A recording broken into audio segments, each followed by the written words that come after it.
Hello everyone, myself Mukund Shrivastava. और आज का ये वीडियो जो है क्लास 10th के एसएसटी के लिए बनाया गया है, स्पेशली हिस्ट्री का।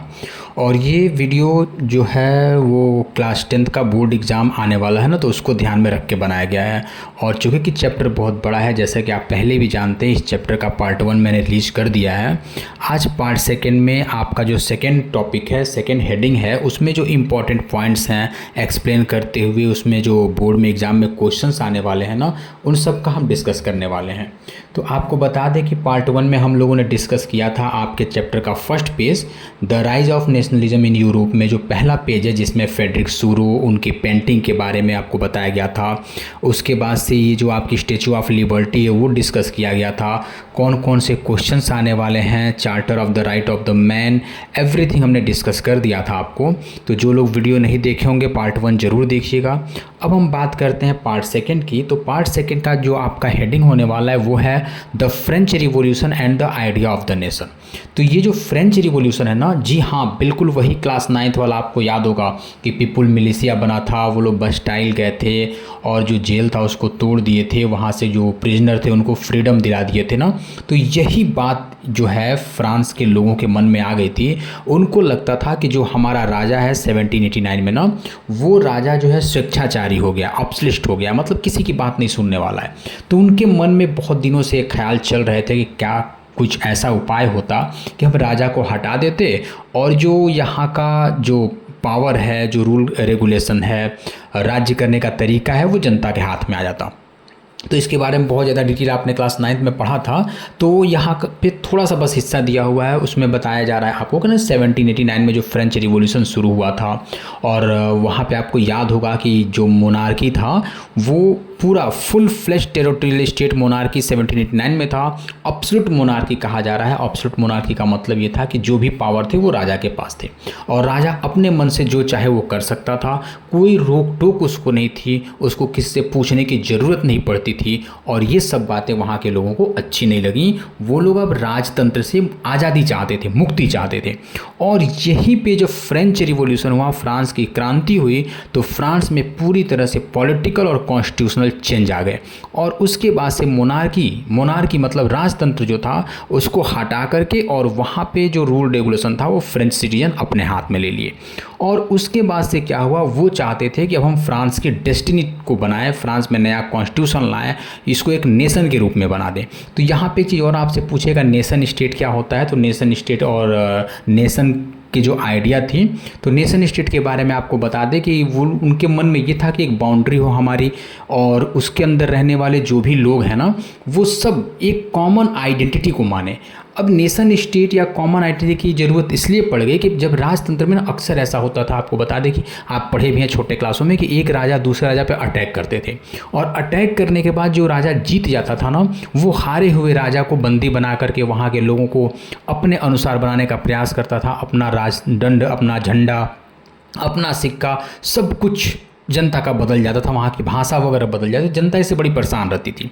तो उनको ये लगा कि अगर हमारा नेशन स्टेट बन जाए तो हमारा अपना पहचान होगा। और उसके लिए उन्होंने क्या किया था, वहाँ पे शुरू से ही कलेक्टिव आइडेंटिटी के लिए वो जो सेंस था, जो उनके आइडियाज़ थे ना, वो डेवलप कर रहे थे। उसके बाद से हुआ क्या, जब वो राजा को हटा दिए और वहाँ पे फ्रांस की जनता को उन्होंने 2 आइडिया दिया। फ्रांस की जनता 2 आइडिया को फॉलो करने लगी। आपने पढ़ा है, एक आइडिया जो था लॉ पैट्री और दूसरा लॉ सिटियन।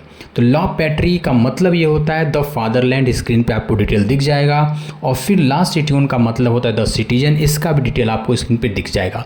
यहाँ एक चीज़ और मैं आपको डिस्कस करना चाहता हूँ, ये जो पैट्री और सिटियन के पहले लॉ LA और LE लगा है ना, तो ये इसका मतलब आप समझ लिए मोस्ट इंपॉर्टेंट है, बोर्ड एग्जाम में पूछ भी देता है, और आई थिंक ये बहुत कम ही लोग इसको एक्सप्लेन करते हैं। तो जैसे अपने वहाँ हम इंग्लिश पढ़ते समय सिंगुलर और प्लूरल पढ़ते हैं, ठीक है ना, तो वैसे ये फ्रेंच लैंग्वेज में जो सिंगुलर होता है, अकेले होता है, उसके आगे LA लगाते हैं। जैसे फादरलैंड, ठीक है ना, ये अपनी ज़मीन को फादरलैंड कहते हैं। जैसे हम लोग मदरलैंड इंडिया कहते हैं ना, मदर इंडिया, मदरलैंड, तो वैसे फ्रांस की ज़मीन को ये फादरलैंड कहते थे। और फ्रांस अकेला है, सिंगुलर है, इस वजह से उन्होंने LA लगाया हुआ है। और सिटीज़न बहुत ज़्यादा नागरिक होते हैं, ये प्लूरल है, तो इस वजह से LE लगाया हुआ है।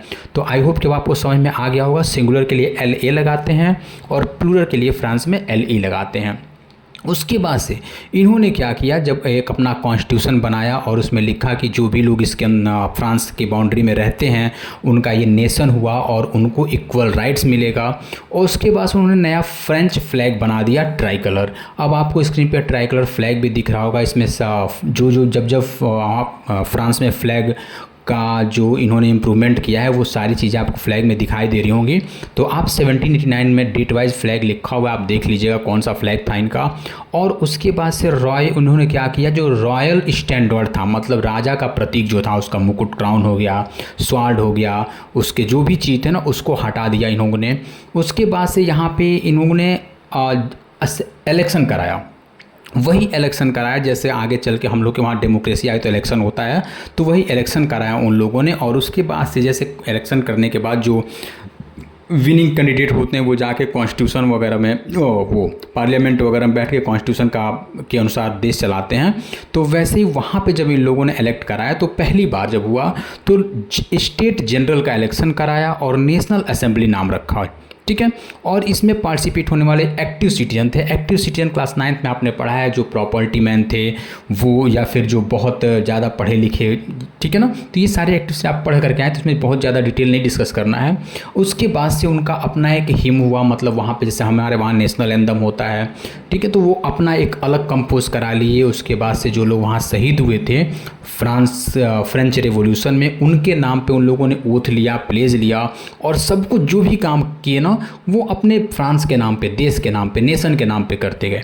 उसके बाद से एक एडमिनिस्ट्रेशन सिस्टम उन लोगों ने बना दिया, यूनिफॉर्म लॉ बनाया और कहा कि इस टेरिटरी में, इस बाउंड्री में रहने वाले सभी सिटीजन एक समान हैं और सबको जो है इक्वल राइट मिलेगा। उसके बाद से इंटरनल कस्टम ड्यूटीज़ उन लोगों ने हटा दिया। इंटरनल कस्टम ड्यूटीज़ का मतलब ये होता है कि जो देश के अंदर जैसे बहुत सारे राज्य होते हैं, तो एक राज्य से दूसरे राज्य तक जब सामान जाता है तो कुछ टैक्स देना पड़ता है। आप लोग भी पढ़े होंगे, अपने इंडिया में भी एक स्टेट गवर्नमेंट टैक्स लेती है और एक सेंट्रल गवर्नमेंट टैक्स लेती है। तो वैसे ही वहाँ पर जो स्टेट गवर्नमेंट का टैक्स था ना, उसी को इंटरनल कस्टम ड्यूटीज़ कहा जाता था, उसको उन लोगों ने पूरी तरह से हटा दिया।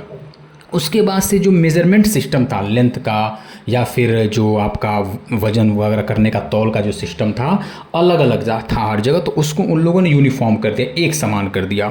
अगले पेज पे फिर इसका डिस्कस होगा। और उसके बाद से ये कहा जा रहा है कि उन लोगों ने जो लोकल रीजनल डायलेक्ट्स थे, जो मतलब जो स्थानीय भाषा थी, बोली थी, उसको वो लोग डिस्करेज कर दिया, हटा करके चाहते थे कि फ्रेंच जो है वो पूरे नेशन वाइड बोला जाए। और उसके बाद से उसी को उन लोगों ने कॉमन लैंग्वेज भी कर दिया। उसके बाद से जो फ्रांस के लोग थे, जो क्रांतिकारी रिवोल्यूशनरी लोग थे, उन्होंने इसको अपना मिशन बना दिया। कहा कि फ्रेंच जो है वो नेशन बन गया, फ्रेंच के लोग लिबरेट हो गए मोनार्की से, अब हम यूरोप के जो भी देश है ना वहाँ पे हम इस मिशन को पूरा करेंगे। जहाँ जहाँ राजतंत्र है वहाँ के लोगों को हम राजा से आज़ादी दिलवाएंगे और डेमोक्रेटिक बनाएंगे। और इतना ये आइडिया लेकर के जो फ्रांस के लोग थे वो यूरोप के अलग अलग शहरों में जाने लगे। और वहाँ पे स्टूडेंट्स, जो अलग स्टूडेंट्स के साथ जो अन्य मेंबर थे, मिडिल क्लास के एजुकेटेड लोग थे, उन सबको एक साथ लेकर के ये जैकोबिन क्लब में ज्वाइन करने लगे। अब जैकोबिन क्लब भी आपने क्लास 9th में पढ़ा है। ये फादर थे एक चर्च के जिनका नाम जैकोबिन था, उन्हीं के सहयोग से इन लोगों ने जैकोबिन क्लब बनाया था। वही थोड़ा सा यहाँ दिया हुआ, बहुत ज़्यादा डिटेल नहीं है, पूछेगा भी तो आप लिख दिया फादर जैकोबिन ने इसका सेटअप करवाया था। क्लास 9th में आप पढ़े थे, एक बार उसको रिकॉल कर लिया जाएगा, देख लिया जाएगा।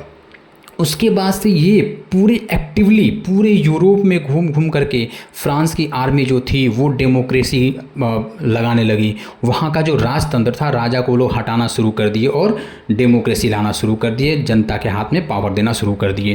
फ्रांस की आर्मी जो थी हॉलैंड गई, बेल्जियम गई, स्विट्ज़रलैंड गई, इटली गई, और 1790 तक होते होते ये हर जगह वहाँ पे इनके जो रिवोल्यूशनरी आइडियाज़ थे, वार थे, वो शुरू होने लगे। और यही वो समय था कि जब फ्रांस में नेपोलियन का इंट्रोड्यूस हुआ। और नेपोलियन जब आया तो फ्रांस में उसने बहुत ज़्यादा रिफॉर्म किए। और उसके बाद से फिर वापस नेपोलियन के आने के बाद फ्रांस की जो डेमोक्रेसी थी उसको हटा करके फिर से इनमें मोनार्की ला दिया गया।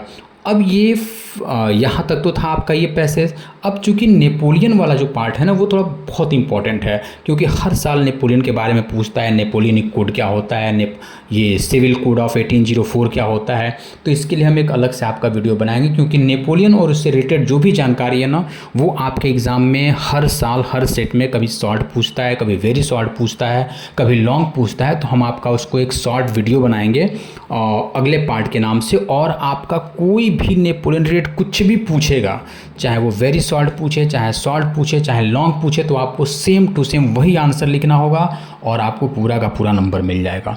तो ये आपका वीडियो था पार्ट 2 के नाम से, आप इसको देखिएगा और सुनिएगा और सुनने के बाद से बताइएगा अगला पार्ट। और एक और रिक्वेस्ट आपसे ये करना चाहेंगे, चूँकि कि ये वीडियो जो है क्लास 10th के बोर्ड एग्ज़ाम को ध्यान में रख के बनाया गया है, तो आपके जानकारी में कोई भी बच्चा यदि 10th का होगा और तो आप उसको ये वीडियो ज़रूर शेयर करिएगा, क्योंकि जहाँ तक मुझे लगता है ना मैथ और साइंस के प्रेशर की वजह से शायद एसएसटी पढ़ने का टाइम नहीं मिल पाता है, जहाँ तक मेरा एक्सपीरियंस बताता है।